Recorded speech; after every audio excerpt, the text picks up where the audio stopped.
చెర్లో ఉన్న చాకిరేవో బండనేనట, గుళ్ళో ఉన్న అమ్మవారి బొమ్మ నీవట. మురికిని కడిగిన మనసుని కడిగిన రెండు రాళ్ళు చేసేదొకటి పేర్లే వేరట.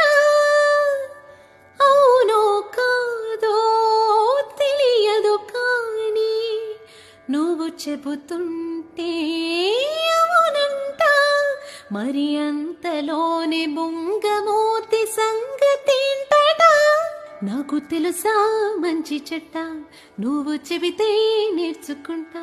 నేను నమ్మినా